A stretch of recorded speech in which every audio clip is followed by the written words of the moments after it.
Chakarani ongefa nagaya Yesus moti Lanisan sharoni moti guda itadawati Otota kesa kanakake enjiro kike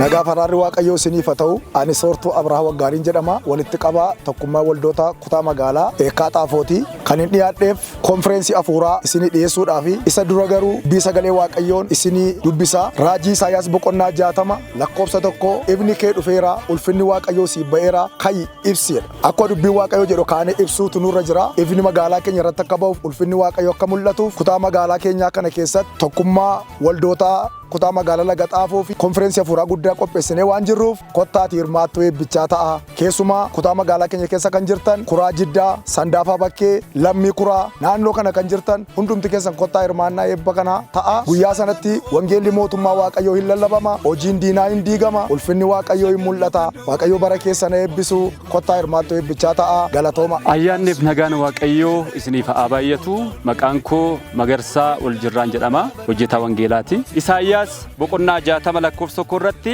ibni kee dhufeera ulfinni waaqayyoo siif ba'eera kanaafis ka'ii ibsi jedha iddoo kanatti kan argameef sagantaa kruuseedii guddaa akka magaalaa keenyaatti magaalaa Laga Xaafoo tokkummaa waldootii magaalaa keenyaa keessatti qophaa'ee kan jiru bitootessa 18 aga 20tti guyyaa sanatti faarfattoonni affeeramaniiru taasin baay'ee jaallattan faarfata Abrahaam Tarree akkasumas faarfattuu Jeerii akkasumas biyya keessaa biyya alaatii namoonni affeeramanii jiru kanaaf guyyaa jedhame kanatti argamuutiin eebba waaqayyoo akka hirmaattan siniin jenna akkasumas immoo warreen kan afeeruutiin sagantaa kanatti akka isaan eebbifaman akka afeertan siniin jenna waaqayyo sinaa eebbisu nagaa fi araarri waaqayyoo hunduma keessaniif haa baay'atu ani paaster Dhugumaa Nagawoon jedhama asitti kanan argameef sagantaa afuuraa guddaa magaalaa Shaggar kutaa magaalaa Eekkaa Xaafootti qophaa'e isin beeksisuufin jedha innis bitootessa fuuldura keenya jiru guyyaa 18 hamma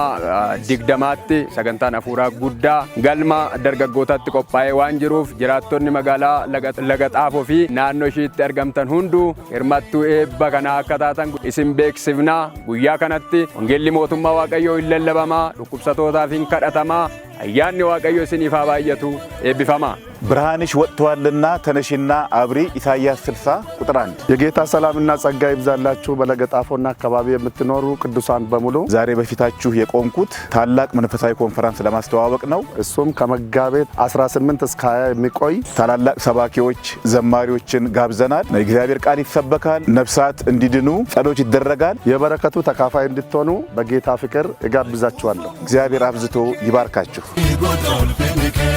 Dachetu dinshi gudumake Moti godown filmike Waroni ke numani